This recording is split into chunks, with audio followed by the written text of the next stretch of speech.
या कवितेला पुन्हा एकदा समजण्याचा प्रयत्न करू. विनंती एवढीच आहे की जे काही ऐकणार आहात ते ऐकत असताना बीजाच्या जागी आपल्या मुलाला ठेवा, सावलीच्या जागी आपलं प्रेम ठेवा आणि कल्पतरूचा विचार न करता सावली देणारा पोरगा होतोय हा विचार करा. मग हा जसं आपल्या मुलांना मनामध्ये आणलं तसं आतापर्यंत मी जे सांगितलेलं आहे ते सगळं मनामध्ये आणून परत एकदा मुलांना आठवा.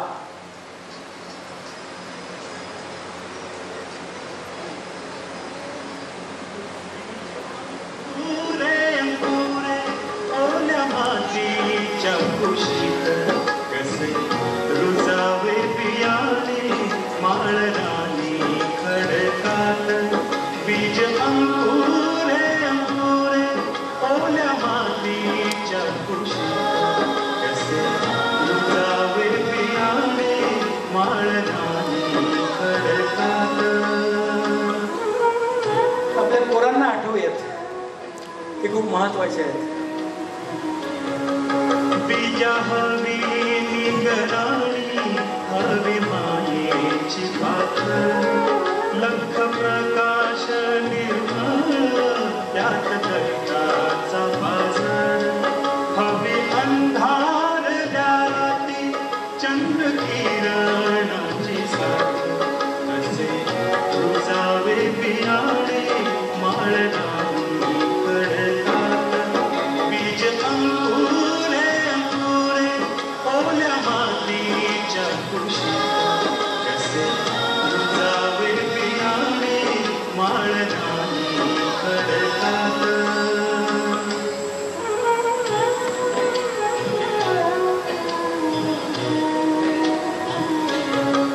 अंकुराचे होता रोप होई रोप त्याचे झाड, मुळ्या रोवून रानात उभे राहील हे खोड, निळ्या आभाळाच्या खाली प्रकाशाचे गीत गात, कसे रुजावे बियाणे माळरानी खडकात, बीज अंकुरे अंकुरे ओल्या मातीच्या कुशीत, कसे रुजावे बियाणे माळरानी खडकात.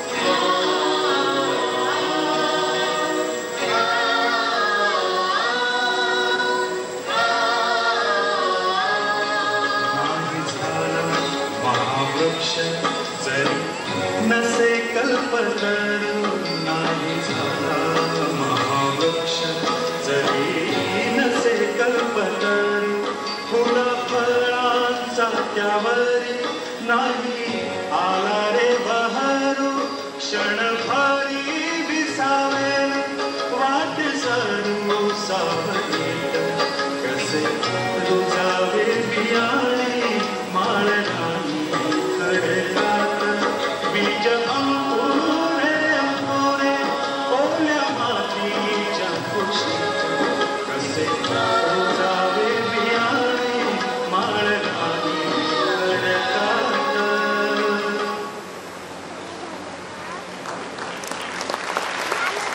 आपल्या मुलांना सांभाळा, त्यांना तुमची नितांत गरज आहे. आणि या विचारानं प्रेरित होऊन आपल्या घरी आपली वाट पाहणारे आपले पिटुकले, आपले छोटे छोटे मुलं हे उज्ज्वल भविष्याच्या दिशेने जातील अशी खात्री व्यक्त करतो आणि थांबतो. धन्यवाद.